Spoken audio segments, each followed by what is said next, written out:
আসসালামু আলাইকুম বন্ধুরা, আমি আপনাদের পান্না বন্ধু চলে এসেছি। তো প্রথমেই দেখতে পাচ্ছেন আজকে আমি দুটো পাখির ছবি এঁকে দিয়েছি আর পাখিগুলো আমি এঁকেছি। তো আজকে রান্না করব কাচকি মাছ আর ডাঁটা শাক। তো কাচকি মাছ আলু আর টমেটো কুচি দিয়ে চচ্চড়ি করব। প্রথমে শাকগুলোকে ধুয়ে নিয়েছি, তারপরে এই তো দেখতে পাচ্ছেন বন্ধুরা কাচকি মাছগুলোকে আমি ছোট জালিতে নিয়ে নিয়েছি, একদম ছোট ছোট ছিদ্রওয়ালা জালিতে সুন্দর করে ভাসিয়ে ভাসিয়ে ধুচ্ছি আর ময়লাগুলো ফেলে দিচ্ছি বন্ধুরা। তো একদম সুন্দর করে পরিষ্কার করে নিয়েছি, পানি ঝরিয়ে নিয়েছি। তো এই তো আমি আলু টমেটো পেঁয়াজ কাঁচামরিচগুলোকেও সুন্দরভাবে ধুয়ে নিয়েছি। তো এখন সবগুলো মশলা কুচি কুচি করে কেটে নেওয়ার পালা। আর বন্ধুরা মশলা কাটার পরে মশলার বলতে কাঁচামরিচ কাটার পরে হাতগুলো এত জ্বলছিল আজকে আমার। আর এই কাঁচামরিচগুলো এত ঝাল কি বলবো, আঙ্গুল প্রচুর জ্বলে প্রচুর। আর উপরে যদি ছিটকে আসে আঙ্গুলের বা চামড়ায় লাগে স্কিনে প্রচুর জ্বলে। তো যাই হোক বন্ধুরা, আমি প্রথমে এখানে ছোট ছোট দুটি আলু নিয়েছি কুচি কুচি করে, তারপরে টমেটো পেঁয়াজ কাঁচামরিচ কুচি করে নেওয়ার পরে আলু, আর এখানে জাস্ট সামান্য একটি ছোট রসুন আর কিছু জিরা আমি পিষে নিয়েছি। তারপরে পরিমাণ মতো লবণ হলুদ গুঁড়ো মরিচ গুঁড়ো দিয়ে এবার তো বন্ধুরা আসল কাজটা করতে হবে। যত ভালো মশলাগুলোকে আমি হাত দিয়ে মাখবো আমার এই গুঁড়ো মাছের তরকারি থেকে তত ফ্লেভার বের হবে, ততটাই মজা হবে। কারণ যদি আমি শুধু অল্পভাবে রান্না করি হালকা খুন্তি দিয়ে বা চামচ দিয়ে নেড়ে চেড়ে দিই, তাহলে মশলার তত একটা ঘ্রাণ বের হবে না। আলু বা টমেটো মরিচ পেঁয়াজ গায়ে গায়ে মাখো ভাবে মিশবে না। তাই বন্ধুরা আমি প্রথমে ভালোভাবে হাত দিয়ে কচলে নিচ্ছি, যাতে আলুগুলো টমেটোগুলোর গা থেকে রস বের হয়ে আসে। তারপর বন্ধুরা আমি পরিমাণ মতো তেল দিয়ে দিয়েছি। এখানে যতটুকু তেল দিতে দেখেছেন, তারপর কিন্তু আমি আরও অনেকগুলো তেল দিয়েছি। তো তারপরে সেই তেলগুলোকেও আমি সবগুলো আলু মাখা মশলার সাথে মিশিয়ে নেব বন্ধুরা। কারণ ছোট মাছ দেওয়ার পরে তো বেশি কষলানো যাবে না, তাই আগে আমি আলুগুলোকে আর মশলাগুলোকে মেখে নিয়েছি ভালো করে চটকে। তারপরে মাছগুলোকে দিয়ে আলতোভাবে আলগাভাবে আমি মেখে নিয়েছি, হাত ধুয়ে পানিও দিয়ে দিয়েছি বন্ধুরা। বাট মাখার পর থেকে যে হাতে জ্বলা বন্ধুরা, আমার মতো আপনারা কেউ এই ভুল করবেন না। খালি হাতে কখনোই এভাবে মাখতে যাবেন না। যদিও মাখেন হাতে পাতলা গ্লাভসগুলো পরে তারপরে মাখবেন, তাতে করে আপনাদের অনেক উপকার হবে। তো তারপরে মাছগুলো মাখার ফাঁকে বন্ধুরা আমি শাকগুলোকে রান্না করে নিচ্ছি। কুচি কুচি করে শাক কেটে একবারেই আগে আমি পেঁয়াজ কাঁচামরিচ একটু রসুন কুচি দিয়ে ভেজে নিয়েছি। নেওয়ার পর ডাইরেক্ট আমি শাকগুলোকে দিয়ে দিয়েছি। আর এগুলো খুব সুন্দর ডাঁটা শাকগুলো এত মজা ছিল। অনেক সময় হয় কি, অনেক ধরনের শাক থাকে, অনেক ক্ষেতের শাক থাকে, সব ক্ষেতের শাক ভালো হয় না, সবার হাতের শাক ভালো হয় না। তো মাঝে মাঝে শাক আনে খেতে ইচ্ছা করে না, ভালো লাগে না খেতে, ফ্লেভার ভালো লাগে না বা তিতে লাগে। কিন্তু আজকের এই শাকটা মাশাআল্লাহ এত মজা ছিল, দেখেই বুঝতে পারছেন বন্ধুরা যে খুব সহজে তাড়াতাড়ি নরম হয়ে গেছে। আর আমি অল্প সামান্য একটু পানি দিয়েছি। অল্প সামান্য পানি দেওয়ার কারণ বন্ধুরা যাতে করে গলে যায়, কাঁচা একটা ভাব না থাকে। তো আমি পানিগুলোতে ফুল দমে টানিয়ে নিয়েছি। তো এই তো ফাইনালি আমার শাকের লুকটা দেখতে পাচ্ছেন বন্ধুরা, গরম ধোয়া উঠছে। মাশাআল্লাহ শাকটাও মজা হয়েছে, আমিও খেয়েছি, আমার হাজব্যান্ডও বাকি সবগুলো খেয়ে ফেলেছে। কারণ শাক গরম দুপুরবেলা ভাতের সাথে খেতেই কিন্তু মজা লাগে বন্ধুরা। তো তারপরে শাক রান্না হওয়ার পর এই তো দেখছেন আমি আমার চচ্চড়িগুলোকে বসিয়ে দিয়েছি। অল্প পানিতে দিয়ে আমি ঢাকনা দিয়ে ঢেকে দেব, যাতে বক করে বলকে উঠে। তারপরে চুলার আঁচটা একটু কমিয়ে দেব আস্তে আস্তে, যাতে টানে কাঁচা মাছেরও গন্ধ থাকে না, মশলারও কোনো গন্ধ না থাকে।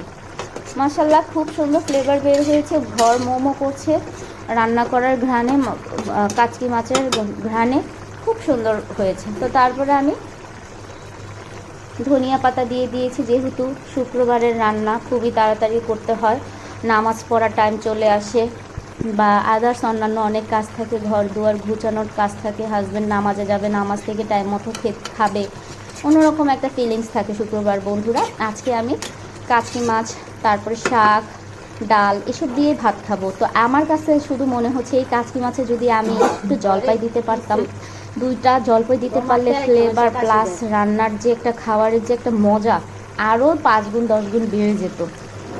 তো বন্ধুরা দেখতেই পাচ্ছেন বক বক বক বক বক বক করে বলকে যাচ্ছে, বলকাতেই থাকছে। তো এরকম করে আস্তে আস্তে সবগুলো পানিকে আমি টানিয়ে নেবো যাতে ঝোল না থাকে, ঝোল থাকলে কাচকি মাছ ভালো লাগে না খেতে।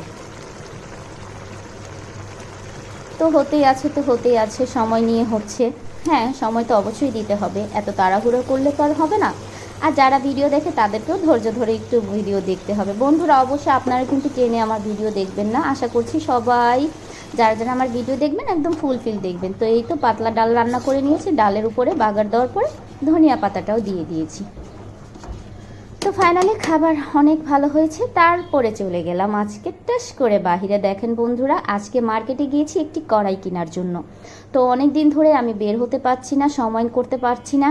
দেখতেই পাচ্ছেন বন্ধুরা কত আইটেমের কড়াই বের হয়েছে, কত কত সুন্দর সুন্দর কড়াই বের হয়েছে। তো এই যে এই সোনালি কালার গোল্ডেন কালারের যে কড়াইটি, এটাতে চা খেতে কিন্তু চা জাল করতে খুবই সুন্দর হবে, বা দুধ জাল করতে।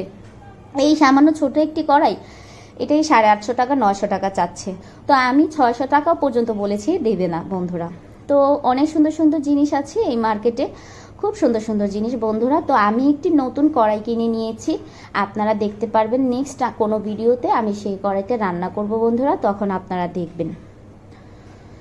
আসলে বন্ধুরা অনেক কিছুই কিনতে ইচ্ছে করে, কিন্তু সময়ের অভাবে, হয়তো ফিনান্সিয়াল প্রবলেমের অভাবে অনেক সময় আমাদের অনেক কিছু কিনে ওঠা হয় না। আর মূলত যখন নতুন একটা সংসার হয়, একটা সংসারে অনেক ঝামেলা থাকে, অনেক কিছুই থাকে।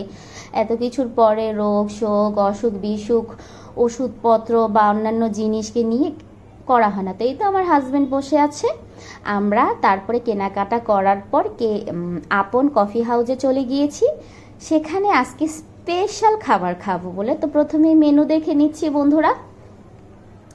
তো আমার হাজব্যান্ড বাইরে গেলে সহজে কোনো কিছুই খেতে চায় না, তো ওকে বলছি যে ওইখানের দই ফুচকাটা খুবই মজা লাগে, চলো একদিন আমরা গিয়ে দই ফুচকা খেয়ে আসি। তো এই তো আমার হাজব্যান্ড সহ চলে গেলাম দই ফুচকা খেতে। তো 1 প্লেট নিয়েছি, এখানে 150 টাকা দই ফুচকার দাম নিয়েছে। মাশাল্লাহ খুবই খুবই খুবই মজা। হাজব্যান্ড বলতেছে আমি তো সহজে দই ফুচকা খাই না, খেতেও চাই না, আর একবার খেয়েছিলাম আমার ভালো লাগেনি, বাট আজকে দই ফুচকাটা এত মজা লেগেছে, মুখে লেগে থাকার মতো দই ফুচকা। তো আমি আমার হাজব্যান্ডকে বলছি যে তুমি কিছু খাও, আরও কিছু খাও। তো বাইরে গেলে একবারই খেতে চায় না বন্ধুরা, জোর করে জাস্ট ওকে আমি এই দই ফুচকাটা খাইয়েছি। দুজন মিলে আমরা 1 প্লেট খেয়েছি। আমরা যে কোনো জায়গায় গেলে দুজন মিলেই খাওয়ার চেষ্টা করি, 1 প্লেটে আমাদের দুজনের হয়ে যায়। তো সব কিছু মিলিয়ে বন্ধুরা দেখছেন দই দিয়ে ভরা দই ফুচকাটা, উপরে চানাচুর, গাজর কুচি, তারপরে হচ্ছে আর কিছু কিছু চাট মশলা দিয়েছে বন্ধুরা, খুবই মজা লেগেছে, মনেও শান্তি লেগেছে। বেশি কিছু আহামরি আমাদের চাহিদা নেই, অল্প কিছু টাকায় অল্প কিছুতেই আমাদের মন ভরে যায়। তো ফাইনালি বাসায় চলে আসলাম।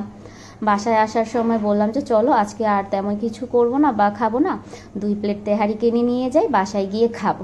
তো সব সময় তো বন্ধুরা দেখেন বাসায় পেট ভরে তেহারি খাই, তেহারি রান্না করি, মাটন রান্না করি, চিকেন রান্না করি, ম্যাক্সিমামই আমরা বাসায় খাই। বাহিরের খাবার আমাদের খাওয়া খুবই কম পড়ে, কারণ আমার হাজব্যান্ড বাহিরের খাবার পছন্দ করে না।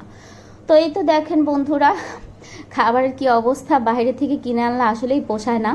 মানে মাংস তো একবারেই কম দিয়েছে, তার উপর আবার বাসায় আসার 1 ঘন্টা পরে খাবার খেয়েছি, কিন্তু তারপর কেমন একটা ভাবসা ভাবসা গন্ধ হয়ে গেছে। আমার হাজব্যান্ড তো নাক উঠাইতেছে, আমি তো তাও তারপরে গপ গপ করে খেয়ে ফেলছি, বাট সে বান্দা তো খেতে পারছে না, তার কাছে খুবই গন্ধ লাগতেছে। আমি বলছি না অতটাও গন্ধ হয়নি, গরম খাবারটা প্যাক করে দিয়েছে তো ওইভাবে রেখে দাও, তো একটা ভাবসা গন্ধ হয়ে গিয়েছে। তো যাই হোক আলহামদুলিল্লাহ দিনটা আজকে ভালোই গিয়েছে বন্ধুরা, সবাই দোয়া করবেন আমাদের জন্য, আমরা হাজব্যান্ড ও ওয়াইফ যাতে আপনাদের দোয়ায়, সবার দোয়ায়, আল্লাহর রহমতে খুব ভালো থাকি, মিলে মিশে আজীবন একে অন্যের সাথে থাকতে পারি। মৃত্যুর আগ পর্যন্ত আল্লাহ পাক যাতে আমার স্বামীর ঘরে রেখে আমাকে মৃত্যু দেয়, সেই দোয়াই সবাই আমার জন্য করবেন। আশা করছি সবাই আমার জন্য মন থেকে দোয়া করবেন। আর খারাপ মানুষদের নজর যাতে আমাদের উপর না পড়ে, আল্লাহ যাতে আমাদেরকে রহমত করে। আল্লাহ হাফিজ।